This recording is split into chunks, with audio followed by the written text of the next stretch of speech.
C'est fou. Ça ressemble à une histoire drôle, mais apparemment ce n'en est pas une. Hier encore, j'étais le roi d'un pays peuplé par une bonne petite dizaine de millions d'habitants. Et ce matin, à l'heure du petit déjeuner, je suis forcé de constater que, apparemment, du moins, je suis toujours le roi, mais le roi d'un pays vidé de sa bonne petite dizaine de millions d'habitants. Sans compter l'absence totale de faune et de flore. Même pas un gazouillis de piaf pour me souhaiter le bonjour. Pas le moindre pétale de rose à l'horizon. Même les épines s'en sont allées. Hormis quelques vieux cailloux mal aimés, mes citoyens se sont fait la malle avec leurs valises, emportant tout avec eux jusqu'au paysage. Ils ne m'ont laissé que des flocons de nuages. Faut le faire, hein. Un roi sans paysage, c'est un roi sans pays, et un roi sans pays, c'est un roi sans personne, et un roi sans personne, c'est personne. Donc, je n'existe plus. Merci, monsieur, dame, c'est gentil. Je vous jure, il y a de quoi se farcir une rupture d'anévrisme. Comment est-ce possible? Comment cela se peut-il? De la vie de tous, un si beau petit pays. Et ne voilà-t-il pas que ces beaux résidents s'en sont allés, envolés, disparus?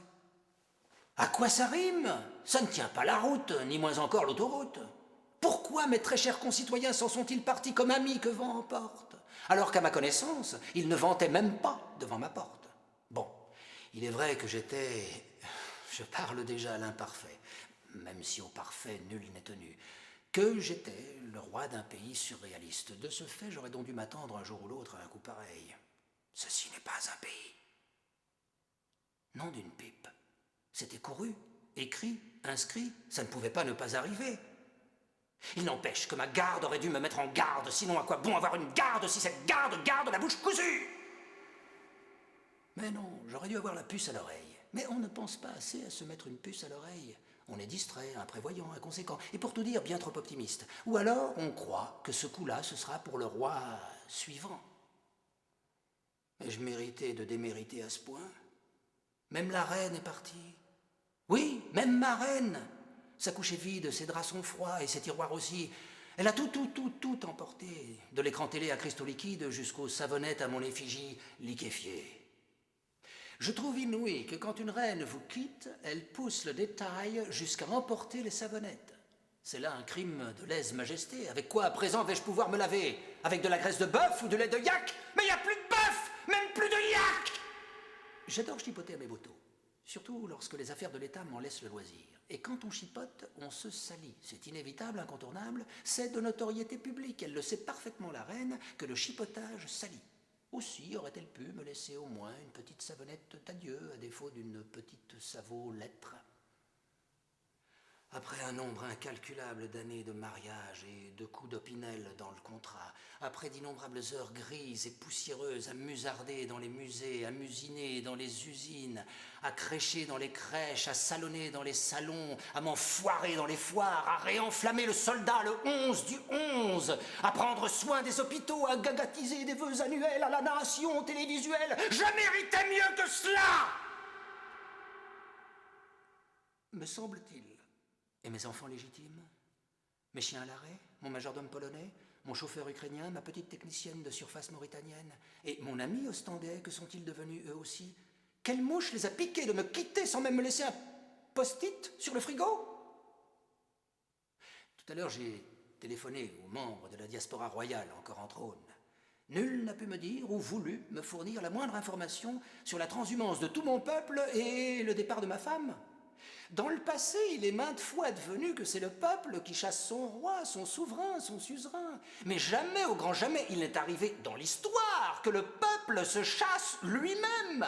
Un pays ne se vide pas, au contraire, avec le temps il se remplit. Car s'ils sont partis, c'était pour aller quelque part. C'est juste, hein, quoi? Ils ne peuvent pas être tous montés au paradis, ils ne peuvent pas être tous descendus aux enfers, donc il devrait au moins en rester quelques-uns occupés à bêcher leur jardin. Moisiverés, hein? Eh ben non, pas un quidam, pas une seule tête de mouche à l'horizon, à croire qu'elles ont toutes pris la mouche, les mouches. Pourtant j'ai horreur des mouches, hein, surtout les grosses bleues, vertes, dégueu. J'avais même donné ordre à mon armée de tirer dessus à vue sans sommation. Mais aujourd'hui, je prie pour qu'une bonne vieille grosse mouche à merde fasse son apparition et me fonce dessus tel un kamikaze sur son porte-avions préféré. C'est à désespérer, Biancourt.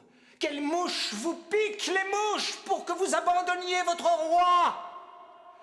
Mon royaume pour une mouche! Ce qui m'arrive, je ne le souhaite pas à mon pire ami. Être roi couronné et ne même pas avoir une mouchette pour confidente. Ne pas pouvoir me blottir entre ses pattes, en pleurant sur son épaule et en regrettant le temps béni de l'enfance, où la cuisinière du château s'écriait d'une voix horrifiée: « Il y a une mouche dans le lait, dis !» Qu'ai-je fait ou que n'ai-je pas fait pour que mon peuple me quitte sans un adieu, sans même avoir tiré un seul coup de feu? Mon règne ne valait donc pas une balle. Pas un balle, ouais! Et lorsque je mourrai, qui va m'enterrer? Qui va me prier? Qui va me pleurer? Qui va me moucher? Qui?